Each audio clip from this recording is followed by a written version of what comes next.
Welcome back to our channel. So students, in this video we will discuss the unit 2 short explanation video of the subject business policy and strategy. Okay na?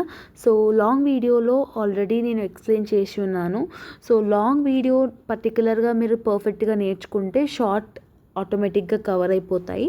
So షార్ట్లో unit number 2 నుంచి ఎలాంటి question వచ్చినా you will be able to attempt it.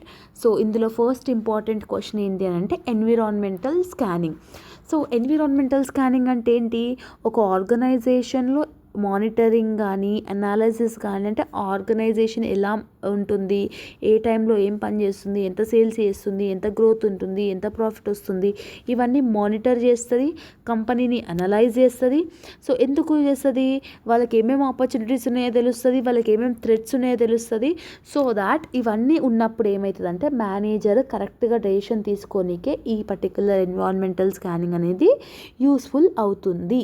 ఓకేనా? So next important question ఏంటంటే political environment. So political environment అంటే ఏంటి? ఆ particular public affairs వల్ల, అంటే సొసైటీ వల్ల ఆర్గనైజేషన్స్కి ఏమేమి ఎన్వైర్న్మెంట్ చేంజెస్ అనేది ఉన్నాయో దాన్ని మనం పొలిటికల్ ఎన్విరాన్మెంట్ అంటాం. అంటే దాని యొక్క గోల్ అండ్ స్ట్రక్చర్ ఎలా ఉంటుంది, దాని యొక్క ఫిలాసఫీ ఏంటి, దాని యొక్క ఇంటర్వెన్షన్స్ ఏంటి, అది ఏమేమి లాస్ అనేది వర్క్ అవుతుంది. కొన్నిసార్లు సొసైటీ వల్ల ఇండస్ట్రీస్కి లాభం ఉండొచ్చు, సొసైటీ వల్ల ఇండస్ట్రీస్కి లాస్ కూడా ఉండవచ్చు. సో దాన్ని మనం పొలిటికల్ ఎన్విరాన్మెంట్ అంటాం. నెక్స్ట్ వన్ ఉంది మనకి సోషో కల్చరల్ ఎన్విరాన్మెంట్ ఉంది. సో సోషో కల్చరల్ ఎన్విరాన్మెంట్ అంటే ఏంటంటే హ్యూమన్ రిలేషన్షిప్స్, అంటే సొసైటీలో కానివ్వండి, డెవలప్మెంట్ పరంగా కానివ్వండి, ఫార్మ్స్ అండ్ ఫంక్షన్స్ ఏవైనా కానివ్వండి. సో ఆ పర్టికులర్ హ్యూమన్ రిలేషన్షిప్స్ వల్ల ఆర్గనైజేషన్ ఎలా ఇంపాక్ట్ అవుతుంది అనేదే socio cultural environment. Next one value chain analysis. ఈ వాల్యూ చైన్ అనాలిసిస్ మనం ఆల్రెడీ లాంగ్లో నేర్చుకున్నాము. అంటే ఏం చేస్తుంది? Whatever the activities are there, whatever the performance are there in an organization or a firm, it will analyze it.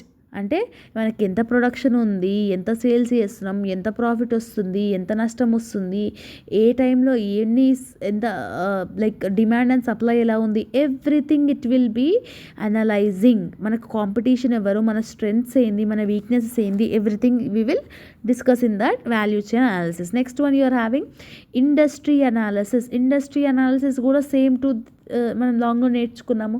అంటే ఒక ఇండస్ట్రీలో మనకి ఏమేమి స్ట్రెంగ్త్స్ ఉన్నాయో, ఒక ఇండస్ట్రీలో మనకి ఏమేమి వీక్నెసెస్ ఉన్నాయో, ఒక ఇండస్ట్రీలో what are the opportunities and threats we are having so that we can able to compete the others.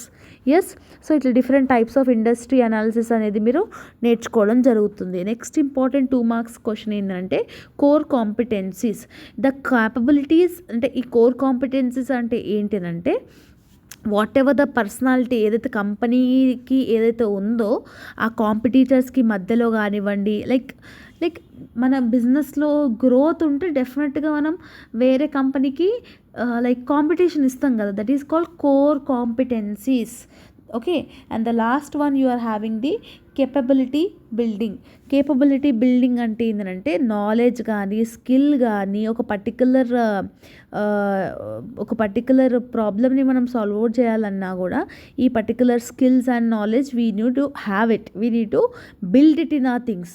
That is called capability building. So ఇవి 2 మార్క్స్ క్వశ్చన్స్. సో మోస్ట్లీ మీరు లాంగ్ నేర్చుకుంటే షార్ట్ మీకు ఆటోమేటిక్గా వచ్చేస్తుంది.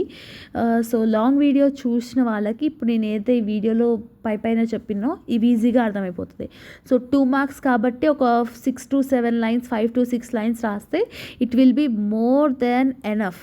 ఓకే, ఐ హోప్ దట్ మీకు అర్థమైందని అనుకుంటున్నాను. ఇంకేమైనా డౌట్స్ ఉంటే కమెంట్ సెక్షన్లో కమెంట్ చేయండి. All the very best for examination as well as your preparation. See you all in next video. Bye everyone.